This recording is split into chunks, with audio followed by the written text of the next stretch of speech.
భారత్ పాకిస్తాన్ల మధ్య ఎప్పుడు ఉద్రిక్త పరిస్థితులు నెలకొన్నా ముందు సుచేత్గఢ్ గ్రామంలో టెన్షన్ వాతావరణం నెలకొంటుంది.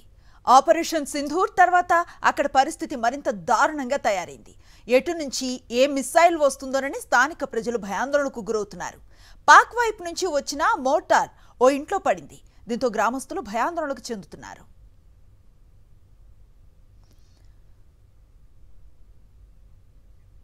సుచేత్గఢ్లో నెలకొన్న టెన్షన్ వాతావరణంపై మరింత సమాచారాన్ని మా ప్రతినిధి రాఘవేంద్ర అందిస్తారు.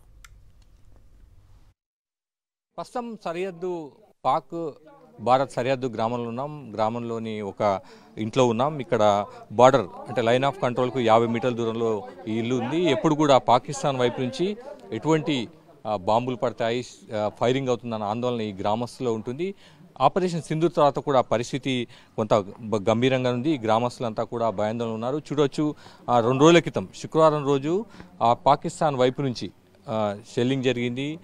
దానికి సంబంధించిన ఒక ఆబ్జెక్ట్ ఇక్కడే అంటే ఈ గోడలో ఇంటికి సంబంధించిన గోడలో ఉన్న దృశ్యాన్ని కూడా చూడొచ్చు. ప్రస్తుతం సాక్షి టీం గ్రౌండ్ జీరోలో ఉంది. సరిహద్దు గ్రామాల్లో ఆ పరిస్థితి ఏ విధంగా ఉంది, గ్రామస్తులు ఏమనుకుంటున్నారు తెలుసుకునే ప్రయత్నం చేస్తుంది.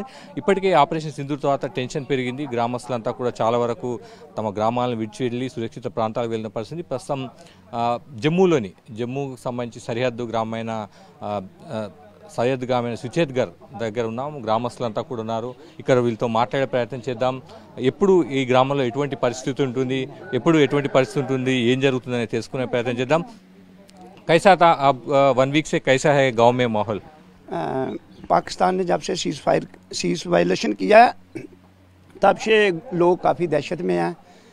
एक्चुअली लोगों को भागना पड़ता है. यहाँ से इतनी हैवी शेलिंग होती है कि लोग अपने घर छोड़ के भाग गए थे. तो ये शुक्रवार को इधर यहाँ गांव में और भी बम गिरे थे मोटार के. एक इनके घर पे गिरा है जो शुक्रवार 9 बजे के करीब रात को गिरा है. लेकिन ये ब्लास्ट नहीं हुआ. ब्लास्ट नहीं होने के कारण इनकी जानें बच गई. ये सारे इधर ही बेचारे बैठे हुए थे. ऐसे मोटर गिरते रहते कभी भी?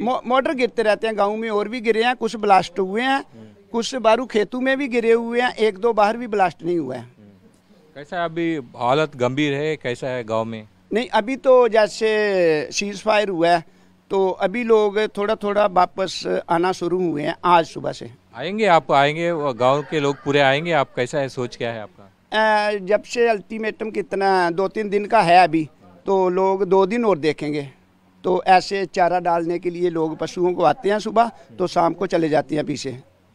ఓకే, మొత్తం మీద ఇది పరిస్థితి. ఇంకా 2-3 రోజులు అంటే సీజ్ ఫైర్ సంబంధించిన అవగాహన జరిగింది. దీనికి సంబంధించి పూర్తి స్థాయిలో చర్చలు జరిగి ఒక కొలికి వచ్చిన తర్వాత అంటే ఎటువంటి ఇబ్బంది ఉండదు, ఆ పూర్తి స్థాయిలో కాల్పుల విరమణ ఒప్పందానికి సంబంధించిన స్పష్టత వచ్చిన తర్వాత ఈ గ్రామస్తులు చాలామంది ఇక్కడికి వచ్చే అవకాశం ఉందని ఉన్నవాళ్ళు చెప్తున్న పరిస్థితి. కెమెరామెన్ శ్రీనివాస్తో కలిసి రాఘవేంద్ర, జమ్మూ సరిహద్దు నుంచి.